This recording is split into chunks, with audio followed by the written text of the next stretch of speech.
So in chapter 4, John now is taken from the context of the churches on earth and the history of the Christian church, also the different stages that we go through as individuals in our spiritual journeys. We are taken into another scene in heaven. And as the angel takes John there, he witnesses what we kind of can describe as the throne room of God. We see a throne, God sitting on it, and many creatures around him who are praising him and honoring him. For example, we see 24 elders, and it seems like they're a representation of humans. They have white robes and crowns as being victorious, and the white robes are usually the representation of Jesus' righteousness. Yeah. And also, angels are never described in this way in the Bible. So it is obviously, people from earth which are in heaven. And the number 24 is significant because the 12, it's usually the number of the covenant between God and us. We have the 12 disciples, we have the 12 tribes of the Israelites. Also, there were 24 divisions of priests in the Jerusalem temple service, 24 groups adoring God by playing the harp. So it's very interesting how the earthly temple was just a reflection of the heavenly one. And so that number and all of this spoke to the... Exactly. So when John sees this, he kind of sees, man, this is a temple scene. I'm in the presence of God. I'm, where God was, which was the temple in the Old Testament. And we have to keep this in mind because sometimes for us it sounds weird, some of the descriptions, and they're not written in our language, but we have to remember that they're written in the language of the time. So people can understand and make sense. At least get the closest understanding of the environment of God that we can as human beings. But besides the 24 elders, we also have 4 living creatures, it says, and they have eyes and wings to cover themselves as they worship God. And they look like, one of them is like a lion, the other one is like a man, the other one is like a flying eagle and an ox. And we see a very similar description of these beings in Ezekiel chapter 10, where there was a similar vision. Imagine how long ago that was written, but those 2 prophets, they see the same vision and the same beings, the same scene, and they seems like they're cherubims. Yeah. Again, so we have the representatives from earth. By the way, there is a verse in Ephesians 4:8 that says, where Paul says that as Jesus ascended to heaven, he took a host of beings with him that we believe are again humans who witnessed the resurrection of Jesus Christ and were taken with him. But we see the representatives from earth, the heavenly beings, and they all are doing the same thing. They are worshiping God and praising him. It says without stopping. And they say, holy, holy, holy is the Lord God Almighty, who was and is to come, which is a statement that we saw in chapter 1, again describing Jesus and God, that God is the creator who was there from eternity. And it seems like this scene is ongoing. It's not like in some of the chapters something happens specific in a particular time of human history, but this chapter 4, it seems it represents an ongoing scene of worship. Yeah. And if chapter 3 finishes with that the ones who believe in Jesus, they're going to overcome, and then we'll sit on the throne. And the following chapters are describing how we will overcome. For me, this chapter of worship is crucial because it's not just by doing that we overcome, but being in the presence of God. Which is yes. what worship really is.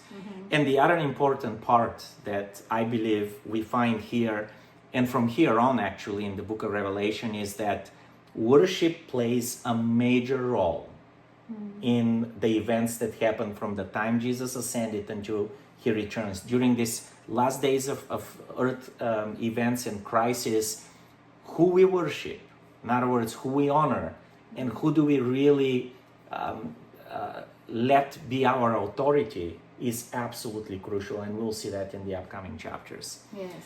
One of the things I have to say, honestly, is that, when it says that they were doing this over and over and over again, this worship, I kind of feel like it's almost boring, right?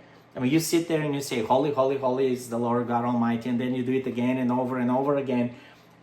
So it almost seems like, brings me to the question: isn't God a little bit selfish to just want us to worship Him all the time? Yeah, and for me also, it can look sometimes a little bit weird, right? We have these living creatures and the elders. To your question, I think that we wouldn't understand this until we become parents, because it's not that God has this big ego and He has to be worshipped. First of all, I believe that, of course, He loves to hear from us. He loves to have a relationship with us, like you would like your children.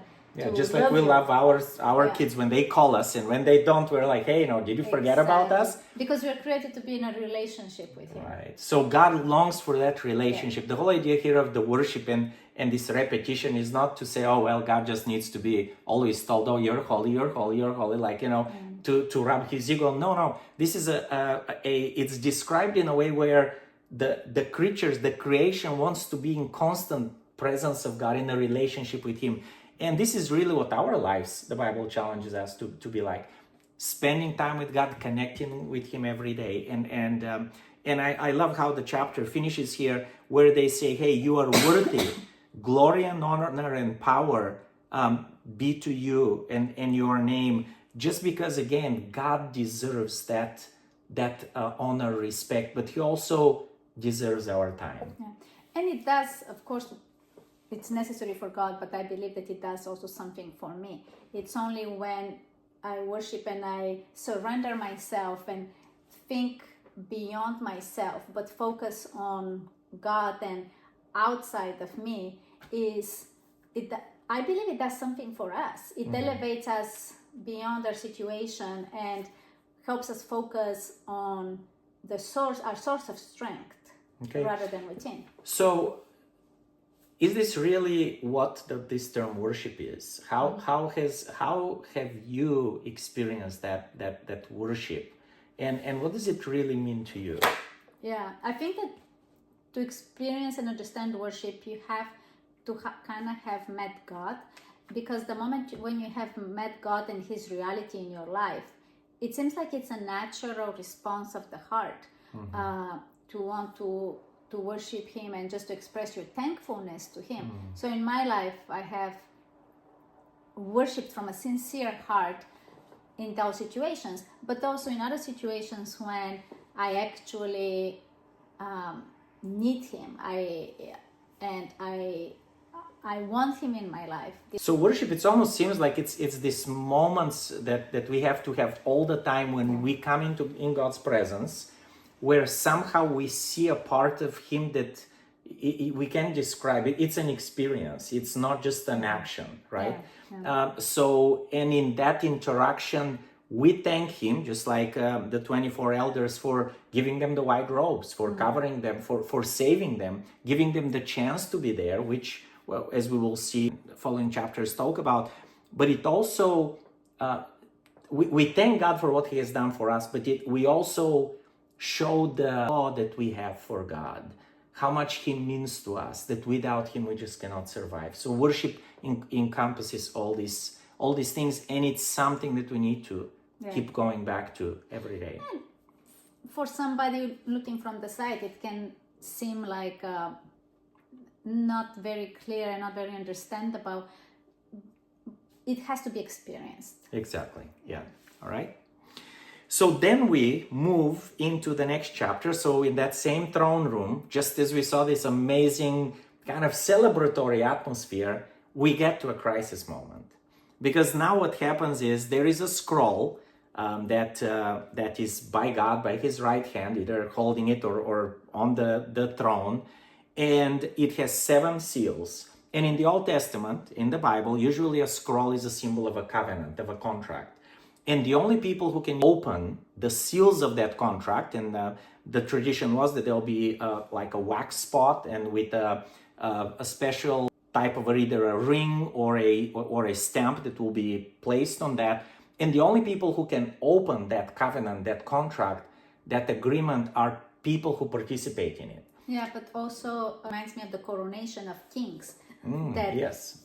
Usually when a king was elected in Israel, he had to take the scroll where it was written Where the scriptures and the law of Moses that was their Bible basically, and he had to copy it, to read it daily, and live according to it. Yeah. And it would say sometimes that if a king, which happened most of the time, was not faithful to the content of the scroll, it would say that the scroll was sealed. Prophets will say, yeah, so the scroll is sealed, which really means that it doesn't benefit you. Because you're unfaithful from your part of the covenant. Exactly. And a covenant really is, like we said, it's a contract. It's two sides agreeing to a particular, way forward. Yeah, and the Israelites were promised to have a king, that to have eternal kingdom coming from the line of Judah.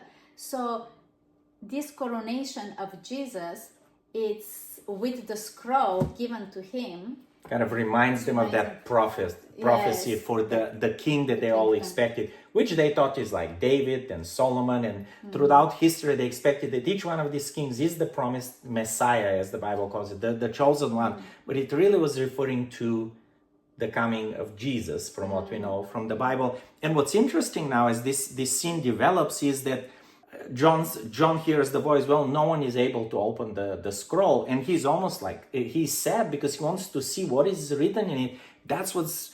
It seems like he was brought there to see what's in the scroll. And maybe because none of us is worthy, right? I mean, absolutely. He almost starts like crying, sobbing. And then a being comes to him. And I wrote, it's the inability of humans to discern and understand the revealed will of God. Okay.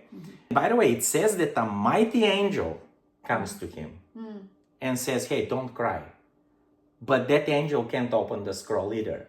The angel says, don't weep, but see the lion from the tribe of Judah, which you referred to, again, a promise from the Old Testament, that king that everyone was waiting for will open this. And then John looks up his eyes, and instead of a lion, he sees a lamb that has been slain and has been tortured. And that lamb comes, picks up the scroll. And then John recognizes Jesus in that. Just in the language he uses, John was a disciple of Jesus. I can't imagine the feeling to see the real purpose, because he knew Jesus on this earth. He saw him on the cross. He saw him as he ascended. Now he saw him in Revelation chapter 1. He recognized him as the one walking among the churches with his angels. And then now he sees him at the throne room of God, where, again, if we look through the Bible, there were promises where even Jesus said, I will sit on the right hand of my Father, right? And so John now realizes the real meaning of what Jesus did. And the thrones were like 2 or 3 people could sit usually on them. Which really meant that Jesus was sitting by God the Father. And by the way, that place was reserved for special people or the king's family. Like you're expecting a lion to rule with his strength, and you see a lamb. And isn't that the whole purpose of Jesus' ministry? Gain the victory through self-sacrificial compassion and love. Not through usurpation or making us love him or making us obey him and forcing us, but through self-sacrifice. And what's interesting now is that the same creatures who worshipped God, who gave that honor to God and sang twice to him, now they do the same thing to the Lamb, which again shows once again that Jesus is part of God. They fall down before him, take off their crowns, and now they worship him. And they sing this, again, 2 songs, and very similar. You are worthy to take the scroll and open the seals because you were slain, and with your blood you purchase the people of God. Why is this so significant? It is crucial, and today I was reflecting with my students, because before, to have an access to God, we needed to go through a priest.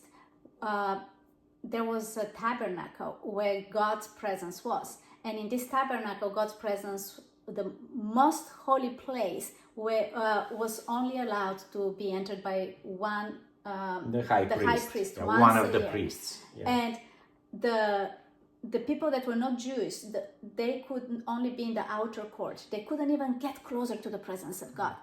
the common people couldn't go even in the holy place. Well, and it's important to say why, because God said, "This is where my presence will be." So people in the Old Testament could see the glory of God. They can see God as light, like a pillar of light, but they could never see a face. In fact, Moses wanted to see the face of God, and God told him, "No, you're gonna die if you see it. So I'm just gonna cover you, and I'm gonna walk by, so you just see the light around me." And why was Jesus' sacrifice so significant? Is because basically he's giving us direct access to God. And the promise is that now we will be with God. We're not gonna just see His glory. We'll be face to face with Him. And not one day, but he's giving us direct access to the presence of God now. Or and even there now. were the seven spirits, later it says, that were in front of him, that were sent to all the parts of the world, which is the seven is like Number of fullness. And during Pentecost, when Jesus went to heaven, and I guess now we see what is going on in heaven, the coronation taking place, and he sends that same spirit. That same spirit on the Pentecost on the disciples, and you can see the power that they start They saw preaching. flames and so on. And John experienced that, by the way. So I'm sure he's making the connection. This is the same Spirit of God Yes. that gives us the right now, because John is not in heaven. I mean, he's just introduced to it just in a vision, but he knows that it is that spirit, that experience that allows us to be in God's presence even now. And it is huge, I think, to know that we have direct access to God on a daily basis. And verse says that you are a priesthood, that we are supposed to be approaching the throne of God on a daily basis and worship Him, the promised Spirit on us. Like He says, ask and it will be given to you. This is His desire for us. By the way, it is right there where it says that through His blood He purchased God's people. He says, and you made them kingdom of priests, which is what you said. We don't need a high priest anymore. We don't need to go in and confess to or a sacrifice or confess to a human priest. No, we go directly to God. But what to me is more significant is that when God takes us there, we will actually be face to face with God. We're not going to just one day, right? Right. But it's not going to be the Old Testament experience where sin keeps us away because we can't stand in the presence of God. But God promises for us to be right there physically with Him. One thing that also we have to mention that we skipped towards the end of chapter 4, in this scene where we find God and the Lamb, there was also a sea of glass. And at this point, it's empty, which is a kind of an interesting fact, because that same picture of the sea of glass is going to come back in few chapters, and we actually will find God's people there, which is really what is missing in this picture. We have A representative of humanity. Representatives of humanity. We have these beings. We have God. We have Jesus. His Spirit. We have the Spirit, but the righteous are not there yet. Those who have been redeemed, that God has saved as a whole, are not there yet. And they come back in chapter 7. So we would expect that between now and chapter 7, we will understand, well, how did this redemption happen? Yes. You know, what brought us there? Yes. And I guess when we have times when we feel discouraged or we feel low and we don't know if God is there or if God cares, these scenes help us, and they are recurring, seeing scenes of the throne of God. We see that He reigns, He has won the war, that He's in control. I mean, even Him sitting on the sea of glass, that shows that He has power over the elements. And it gives me courage and assurance that there is nothing to fear, that He cares and He's present and there is a plan. And I was actually going to say exactly that when I see this view taken from the picture of the church, the scene of the churches, with all of our imperfections, and our own lives, of people who follow God, and God telling us, hey, be careful, don't do this, here is how you can do better, but just overcome, because what I want to do is I want to let you sit on the same throne, right? To me, that shows a God who didn't create us and abandoned us when we sinned. He didn't let us just, he hasn't forgotten us right here while we are still suffering from evil, sin, death, and so on. But he is working, actively working during the same time of the history of the world. He is working to redeem us, to bring us back on that sea of glass, to be in his presence. Yes. And there was something I read that happiness is a choice, right? And we all know that. But we have a choice today whether we want to focus on the gloomy parts of this earth and our problems and our struggles, or do we want to focus on being in his presence, realizing what is going on, the big picture of all of this. And it does change our attitude and our worldview. Yeah. And so again, the promise was to him who overcomes, I will give the right to sit on the throne, just like Jesus said, as I overcame and sat on the throne. So what happened to the scroll and the seals and how the Lamb opens them, we'll find in the next chapter 6. Mm-hmm.